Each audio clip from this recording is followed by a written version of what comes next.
Vamos ler? De novo, se retirou das terras de Tiro e foi para Sidom, até o mar da Galileia, através do território de Decápolis. Então trouxeram surdo e gago e suplicaram que impusesse as mãos sobre ele. Jesus, tirando da multidão a parte, pôs-lhe os dedos nos ouvidos e lhe tocou a língua com saliva. Depois, erguendo os olhos ao céu, suspirou e disse: Efatá, e quer dizer, abra-te. Abriram-se os ouvidos, e logo lhe soltou o empecilho da língua, e falava embaraçadamente. Mas lhes ordenou que a ninguém o dissesse. Contudo, quanto mais recomendava, tanto mais eles o divulgavam. Maravilhavam-se sobremaneira, dizendo: tudo ele tem feito esplendidamente bem. Não somente faz ouvir os surdos, como falar os mudos. Amém. Vamos falar mais uma vez com o Senhor. Deus Todo-Poderoso, Senhor dos Senhores, Rei dos Reis, estamos diante do Senhor mais uma vez, e mais uma vez suplicando ao Senhor: fala conosco, dá-nos o entendimento da Tua Palavra, ilumina nossas mentes para que compreendamos a verdade do Senhor que está diante de nós, e dá-nos ação para praticarmos aquilo que nós iremos aprender nesta noite, no nome santo do Senhor Jesus Cristo, que nos para coisa que nós amamos. Amém. Para que serve uma religião, irmãos? Para que serve a religião? Se ela não abrir os ouvidos dos homens e destravar as suas línguas, essa religião não serve para nada. Não serve para nada. E nós estamos aqui chegando ao final do capítulo 7. E esse texto final nos mostra a habilidade do Marcos, do escritor Marcos, inspirado pelo Espírito Santo, para escrever. É uma habilidade. Porque ele vai trabalhar. Ele começa o capítulo com um problema e vai terminar o capítulo com a solução do problema. Um escritor habilidoso, ele tem começo, meio e fim. E o capítulo 7 de Marcos nos mostra isso. Claro, este homem estava inspirado pelo Espírito Santo, orientado pelo Senhor para conduzir a escrita da palavra. E ele nos dá aqui então uma análise situacional muito interessante. Os primeiros 13 versículos, nós temos uma religião cega. Quem estava comigo desde o começo aqui da meditação do capítulo 7, viu eu tratar de quão cego eram os fariseus, os escribas. Estavam com a lei na mão, mas não sabiam como aplicar essa lei. É uma religião cega. Uma religião que não sabe o que fazer com a lei do Senhor nas mãos, ela não pode ser uma religião verdadeira. Porque essa lei, ela faz com que nós olhamos para o Senhor e vejamos Ele como Deus, e consigamos olhar para o nosso próximo e ver Ele como o nosso irmão. Uma religião cega não nos permite fazer isso. E a religião aqui dos escribas e dos fariseus, a religião criada por eles, não é a religião do Senhor Deus, é a religião que eles idealizaram no coração, fazia acepção de pessoas, olhava para o outro com um olhar de desdenho. Essa religião não pode ser verdadeira, porque ela não conseguia abrir os olhos dos cegos, os ouvidos dos surdos, e nem destravar a língua dos mudos, que é o papel da religião verdadeira. O processo então aqui, nos últimos versículos de 31 a 37, nos ensina o que é uma verdadeira religião. E uma verdadeira religião revela o seu poder ao salvar o homem. Ao salvar o homem da sua perdição. E Cristo faz isso. Ele salva o homem da perdição. A religião verdadeira, a única religião verdadeira, pode salvar o homem.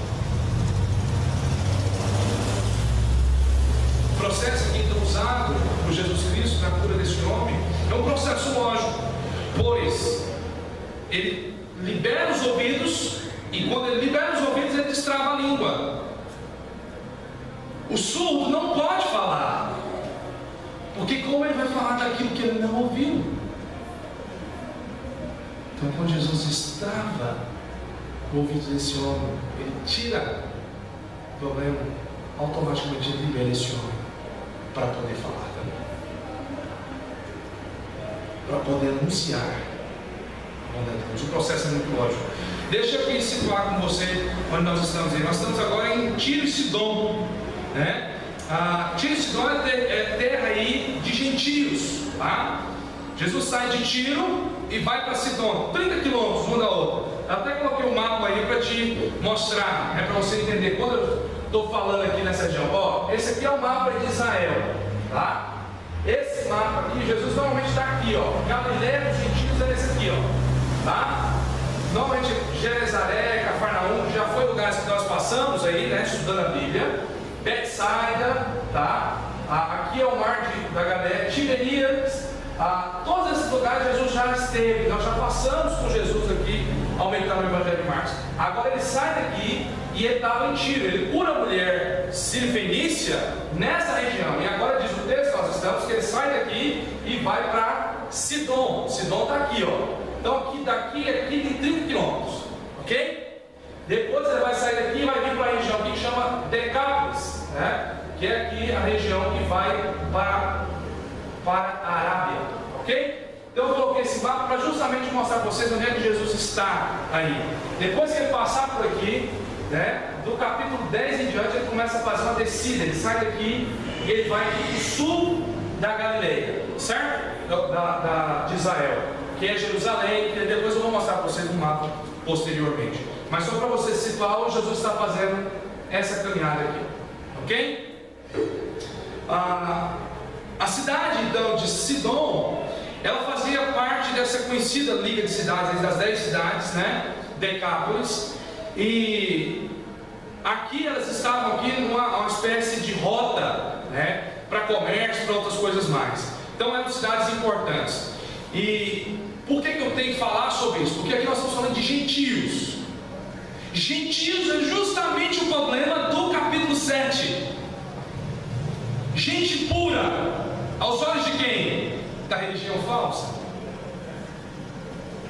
Porque a religião verdadeira vai enxergá-lo como um pecador que anseia e precisa da graça de Deus. Então eu falei isso aqui, por que Marcos enfatizou Tiro e Sidom? Para justamente mostrar que Jesus está onde justamente os judeus não estariam jamais, no meio dos impuros, que é o problema do capítulo 7, dos versículos de 1 a 13, não é isso? Olha aí comigo, volta lá, versículo 3: Pois os fariseus e todos os judeus, observando a tradição dos anciãos, não é do Senhor, dos anciãos, não comem sem lavar cuidadosamente as mãos. Quando voltam da praça, não comem sem se aspergirem. E há muitas outras coisas que receberam para observar, como a lavagem de copos, jarros e vasos de metal em camas. Olha o problema aí. Começa no versículo 2: E vendo que ao deles, os escribas e os fariseus, vendo que alguns dos discípulos dele comiam pão com as mãos impuras. Essa impureza aqui é porque não era só o fato de estar com a mão suja, não é essa questão de higiene pessoal. O problema aqui não é esse. A questão é que eles julgavam que quando se tinha contato com homens que não eram judeus, você tinha se tornado impuro, e por isso você precisava ter que se lavar. Então era melhor não ter contato. Agora Jesus vai justamente para a região aonde só estava gente assim,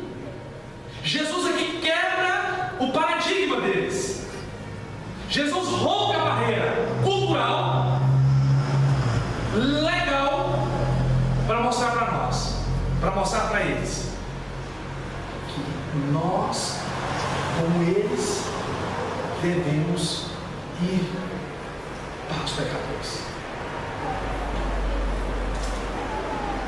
Não podemos ser justos aos nossos olhos. Nós já lemos textos que nos mostram que nós não somos justos como nós pensamos que somos. Ok? Então qual é a intenção de Marcos? Então vamos escrever esse episódio. A intenção de Marcos, e aí pode passar por isso. A intenção de Marcos. Olha lá, qual é a intenção de Marcos? Pode deixar as perguntas aí. Tem perguntas que a gente responde, né? A gente encontra as respostas. Qual é a intenção dele? É mostrar que Jesus está aqui apagando essa linha divisória que foi criada na cultura ali, de puros e impuros. Rapidamente aqui ele começa a remover essa barreira entre pessoas impuras e pessoas supostamente puras. Que elas eram puras aos olhos delas, mas aos olhos de Deus, todos os atos deles são atos de imundícia. Qual a relação desse evento com o restante do capítulo? O que isso tem a ver com o restante do capítulo 7? Aqui Marcos mostra-nos que Jesus enfrenta o embate entre os líderes judaicos o tempo todo, para mostrar para eles que eles não são puros como eles pensam. Pelo contrário, eles são pessoas que deturpam a lei de Deus, julgando estar eles numa religião que para eles, criados por eles, era uma religião verdadeira. Marcos aqui está nos mostrando a estratégia do Senhor Jesus em romper as barreiras. Ele está indo para Tiro, Sidom, região de gente impura, gentia aos olhos dos judeus, para justamente mostrar para eles que eles precisavam fazer, eles não fizeram por causa de uma mediocridade religiosa que eles criaram.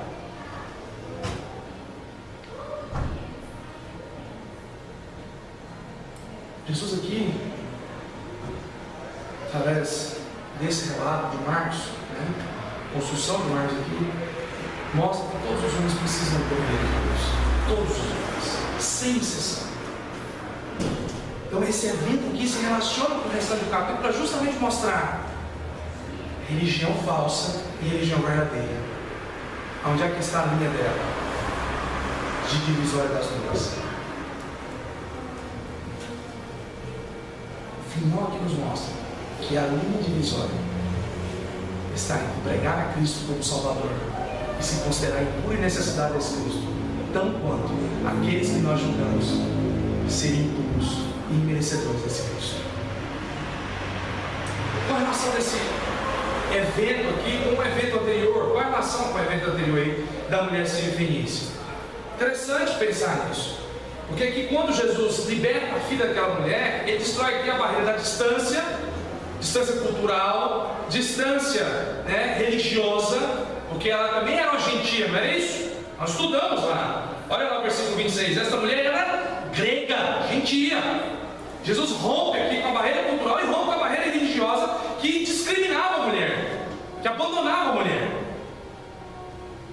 Jesus vai até essa mulher, trata da filha dela e rompe com todos os paradigmas criados novamente lá pelos versículos de 1 a 3 dos fariseus e escribas. Jesus está corrigindo a cultura, irmãos. Jesus está corrigindo a cultura. Ele não está jogando a cultura fora. Ele está trazendo ela e está corrigindo. É aqui. É por aqui que você tem que ir.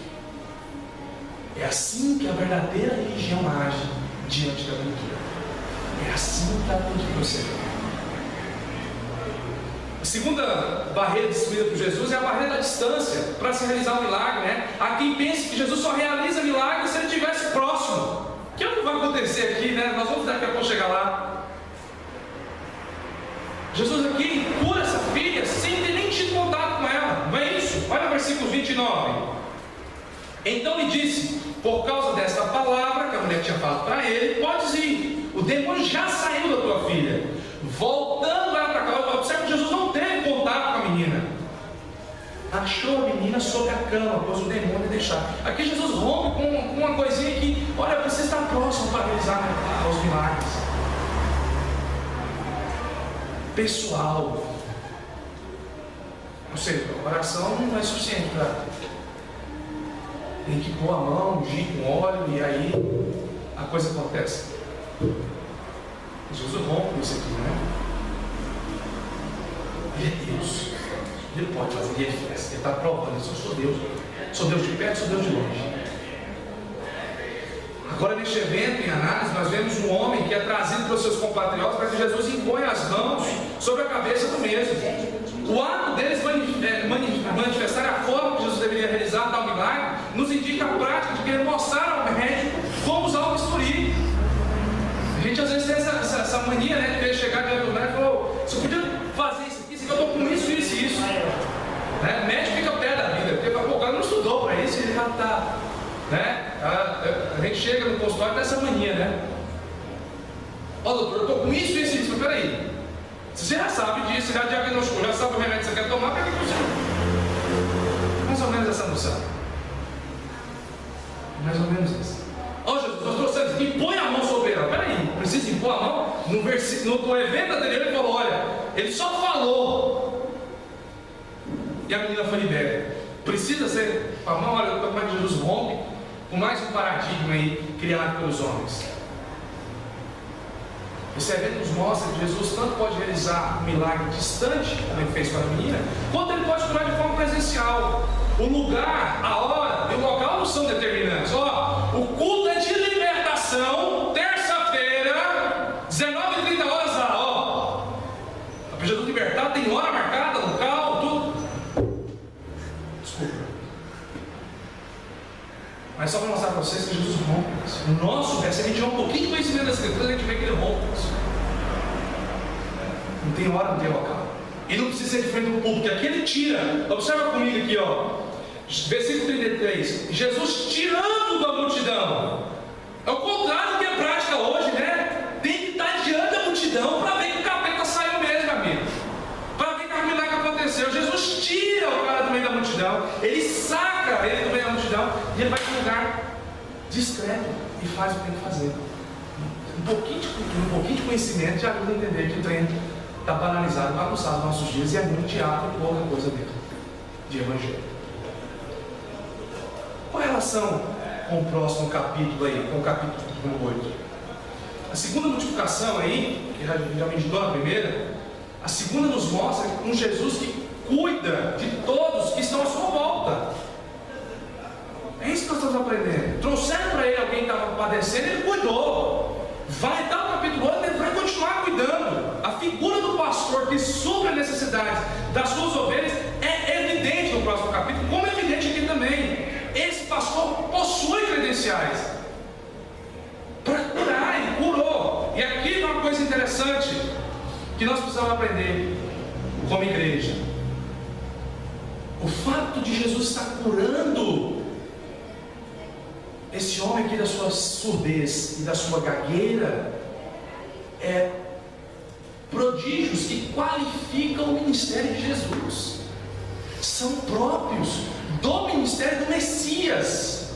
Não é para ele ficar tentando reproduzir isso nos nossos dias.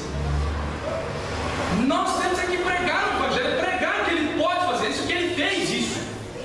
É a narrativa que nos interessa. O milagre é a credencial dele, porque Isaías, lá atrás, no capítulo 35, ele vai nos mostrar que esses milagres deveriam acontecer e que eles seriam seguidos da caminhada do Messias.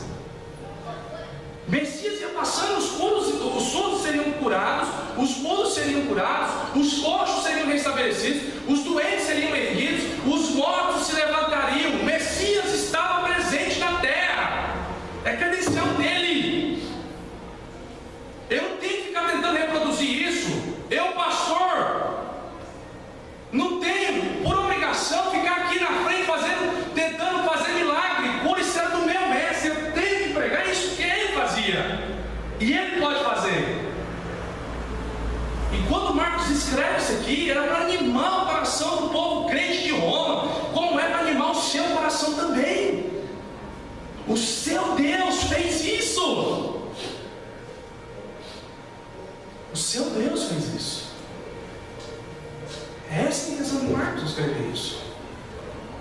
Ele está aqui qualificando, está dando aqui as atribuições que qualificam o ministério do Messias, do Cristo. Qual a relação desse texto com o Evangelho de Marcos como um todo? Bom, a proposta do Evangelho de Marcos é ajudar os leitores a compreender quem é Jesus. Quem é Jesus? E o que o verdadeiro discipulado implica? Essa é a proposta de Marcos. Se a gente for que cercar, delimitar, vamos usar a linguagem acadêmica, né? Quando você vai delimitar alguma coisa, você está cercando ela, separando e destacando. Delimitar aqui o tema, então, ou a tese de Marcos. O que Marcos queria com o evangelho dele, com a escrita do evangelho dele? Mostrar quem é Jesus, é o Deus verdadeiro, homem encarnado, e o verdadeiro discipulado é anunciar esse Jesus. Essa é a tese magna do evangelho de Marcos. Uma conclusão bem importante que nós devemos chegar então, é que os evangelhos escritos para as comunidades cristãs e para nós, possuem aqui registros do que é necessário para a nossa salvação e para a salvação dos homens.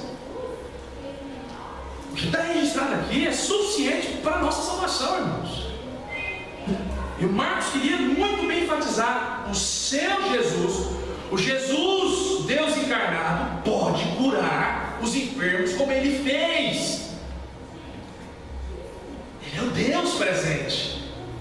E aquilo que é impossível aos homens, o que é impossível para a vossa religião, porque ela não entra em contato, Deus verdadeiro rompe e realiza. E faz.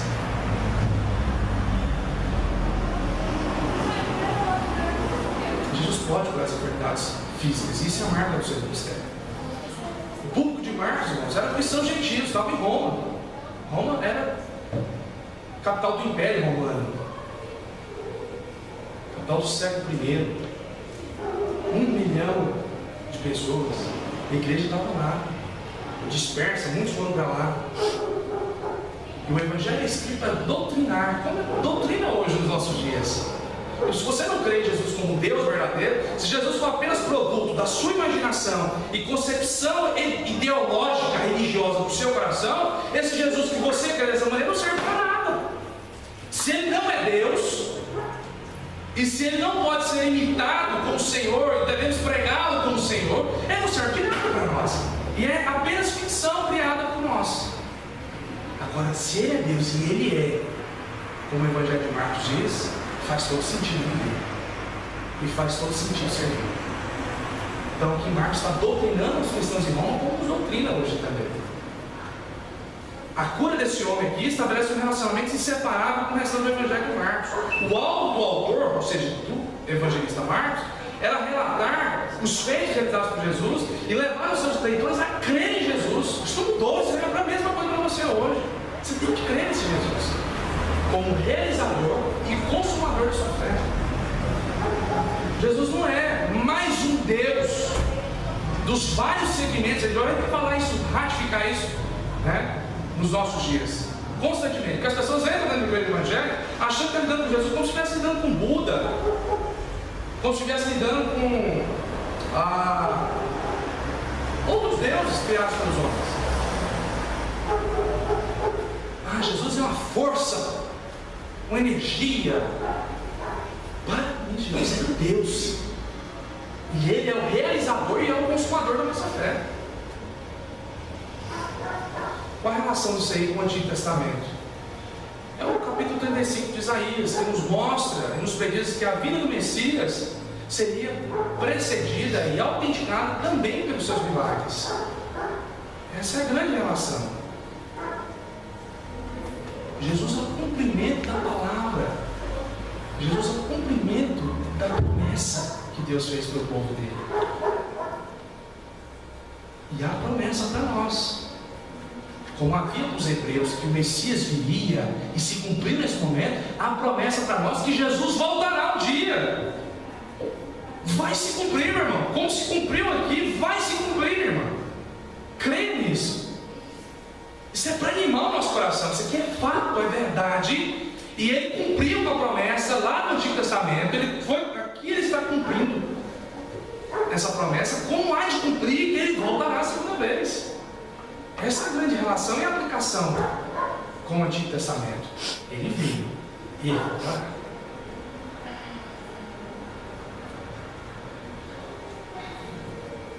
O personagem, o surdo e o gago, quem que ele é na história da redenção? Lembra que eu sempre conto, eu gosto de trabalhar a história bíblica com vocês? Criação, queda, redenção. Quem é a figura aqui na criação, na queda e na redenção? O necessitado aqui, o surdo e o gago. O homem. Ele foi criado, por causa da queda, ele está aqui com problema, e ele se depara com o seu Salvador, que o liberta do problema. Eu e você fomos criados, caímos, estamos com problema e precisamos do mesmo Redentor. Essa é a grande figura aqui do necessitado. Você e eu não somos diferentes dele. Estamos com o mesmo problema, passamos pelas mesmas dificuldades.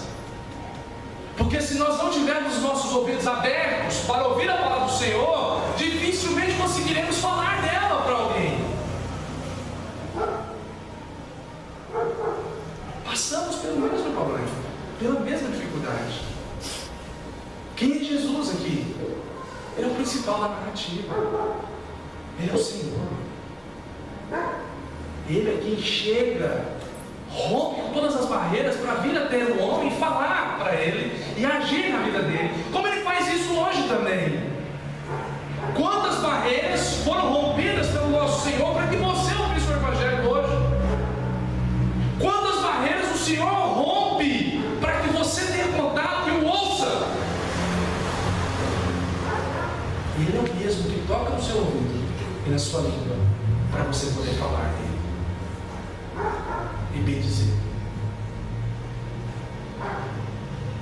Essas ações são simbólicas de Jesus e mostram aqui, algumas coisas são interessantes, porque ao levar o homem para um lado particular, ele prepara o ambiente para que seja receptivo o milagre. Diferente dos nossos dias, da nossa cultura. A coisa tem que ser no meio do barulho, onde tem muita bagunça, onde tem muita gente. O nosso Senhor separa para que o milagre seja nítido e compreensível. O que está sendo feito e realizado naquele momento é algo grandioso. Às vezes, irmãos, a voz do Senhor está no silêncio. E não na gritaria. Outra coisa que a gente aprende aqui, significativo, é que ouvir precede o falar. Ele aqui apontou para a abertura do ouvido interior. Só tem condições de falar do Senhor de fato e de verdade aqueles que tiveram seus ouvidos abertos pelo Senhor para ouvi-lo lá no profundo de sua alma. Por isso que tem muita conversa acerca dele, mas poucas palavras que falam dele como Senhor. Tocar a língua do homem aqui com os dedos úmidos, ele concedeu a ele o dom da fluência de poder falar. Quando Jesus abre os nossos corações, ou os nossos ouvidos, os ouvidos da alma, Ele nos dá a fluência para poder falar dele. Aqui rompe com aquela noção de que eu sou crente, mas eu não prego Jesus. Não falo. Tenho dificuldade de falar de Jesus. Se você é crente, com os ouvidos abertos, ouvindo nitidamente o Senhor, como você está agora, certamente você vai falar desse Jesus. Por quê? Olha o versículo 37. Maravilhavam-se sobremaneira, dizendo: tudo ele tem feito esplendidamente bem. Não somente faz ouvir os surdos, como falar os mudos.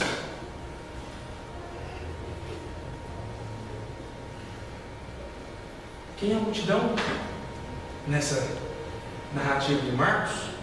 Os espectadores, os entusiastas, que sempre tem. Jesus não dispensa as multidões, mas ele não se empolga com elas. Ele trabalha as pessoas.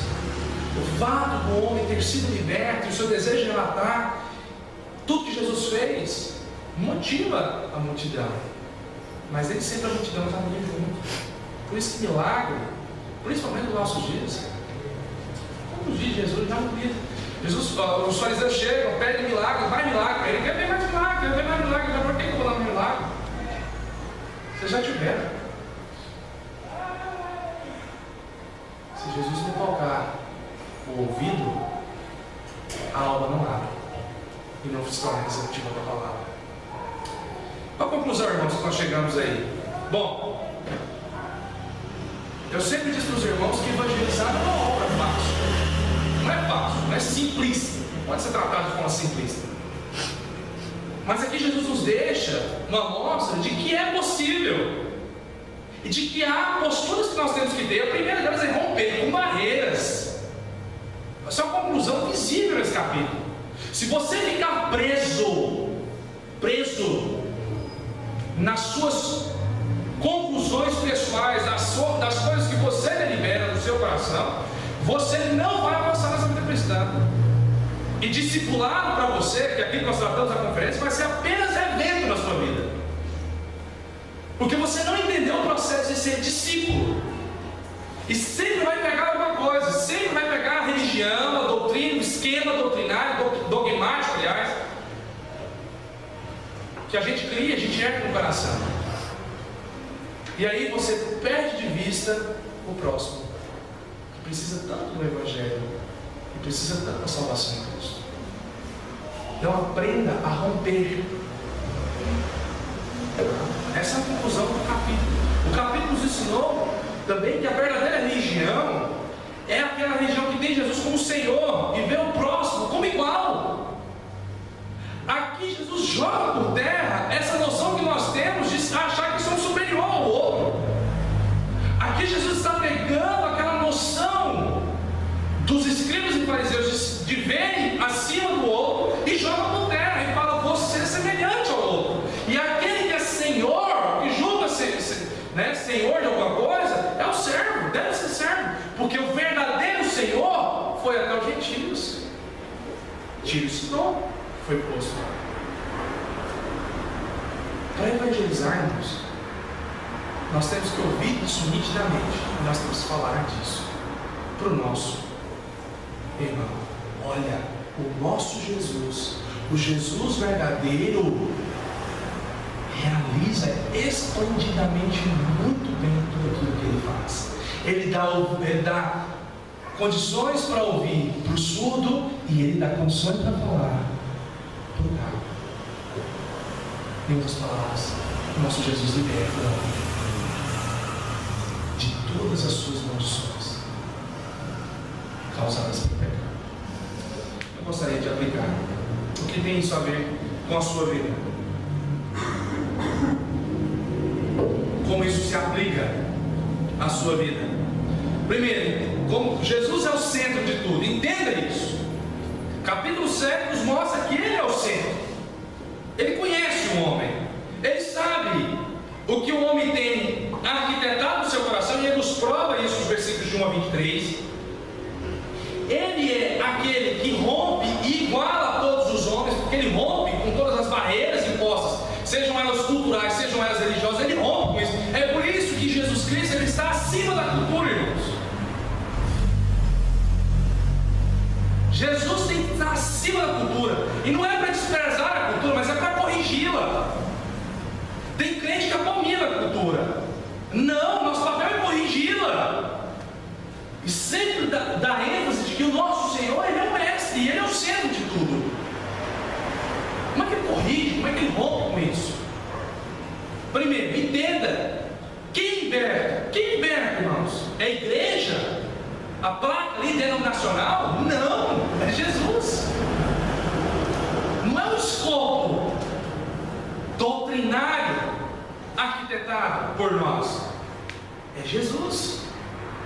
Aqui eu estou corrigindo aquela coisa, às vezes, é de colocar acima a nossa denominação. Não, é Cristo. Cristo. Você deve crer nele, não por causa dos milagres que ele pode oferecer, mas por causa de quem ele é. Ele é Deus. Jesus é Deus. Segundo, compreenda. A igreja, para ser autêntica, ela deve enfatizar a pregação da palavra. Veja que enfatiza, ou religião que enfatiza, eventos miraculosos em detrimento. Se é uma religião cristã da palavra, então não está errado. De maneira que o funil que a gente está fazendo da vida, principalmente no que tange a religião, está funilando. A coisa está fazendo assim. Porque se a religião não crê em Jesus como Deus, já está fora. Se ela prega, até traz Jesus como um ícone da religião, mas ela prega obras e os milagres, também está fora. Se ela é uma religião que diz que crê em Jesus, mas nega o próximo, ela está fora. O que resta? Ela faz tudo isso, mas ela não prega a Bíblia. Está fora. O que resta? Olha como é que o funil vai apertando. E a Bíblia aponta para um caminho só. Terceiro, atente-se. A pregação bíblica enfatiza a pessoa do Salvador. É Jesus o Salvador. Pastor, eu vou na igreja, mas o pastor não prega tanto a Bíblia assim não. O meu irmão tem alguma coisa errada. Não, ele até cita a Bíblia em alguns momentos, mas ele usa outras coisas. Ele usa psicologia. O cara é formado, afinal de contas é psicólogo, ele é doutor de alguma coisa lá, e ele usa esses outros mecanismos. Meu irmão, se ele não prega a Bíblia, ele é um falso mestre.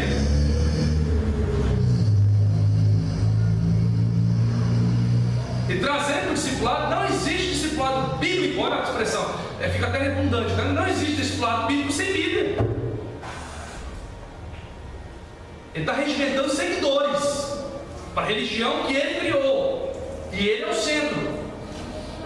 A religião genuína, verdadeira, vai apontar para Jesus como Salvador e vai apontar a Bíblia como o caminho, porque afinal ela se auto-intitula como caminho, luz para os homens. E por último, você pode estar na mesma situação do homem do texto. Você pode estar na mesma situação, com os ouvidos tampados para ouvir a voz de Deus e a palavra dele, e com a língua travada para pregar essa palavra. E talvez seja por isso que a sua religião não tem sentido. Por isso que a sua fé parece sem rumo, você não produz frutos. Pode ser que os seus ouvidos ainda sejam travados e a sua língua também. E você precisa ser liberto disso. E o único que te liberta disso é Jesus Cristo. Tem hora, tem local marcado para Jesus realizar a cura desse ouvido e os travar nessa língua? É agora. Agora é a hora. Se você entender que o seu coração está desse jeito, que a sua vida cristã está desse jeito, travada, seus ouvidos ainda não estão abertos nitidamente para ouvir o Senhor, e a sua língua não consegue falar desse Jesus ainda, a hora é agora de sair disso. Fique de pé e vamos falar com esse Deus.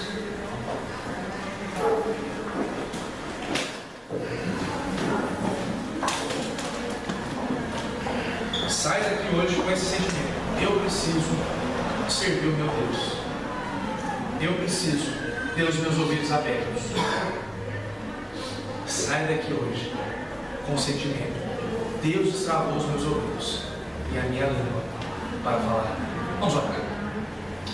Deus Todo-Poderoso, nós estamos mais uma vez diante do Senhor, agradecendo ao Senhor pela Tua palavra que foi aqui posta diante de nós nesta noite, explicada e aplicada para as nossas vidas. Dá-nos o entendimento correto dela dia após dia, liberta nossos corações da escravidão do pecado, tira a surdez dos nossos ouvidos com relação à tua palavra e torna-nos aptos a pregar o teu evangelho, a falar da tua palavra, a anunciar os teus desígnios aos homens, os nossos irmãos, os nossos semelhantes, que bobeiras que nós criamos de achar que somos melhores do que o outro. Rompe no nosso coração, Deus, aquela noção de que somos melhores daquele que está jogado, caído pelo caminho. Rompe no nosso coração, Deus, com essa barreira de incredulidade, de achar que somos mais santos do que os outros, porque os nossos atos bons, Deus, não passam de trapo de imundícia diante do Senhor. Deus, fortalece esse Deus, fortalece teu povo, dá-nos o Senhor, Deus, dá-nos a caminhada do Senhor.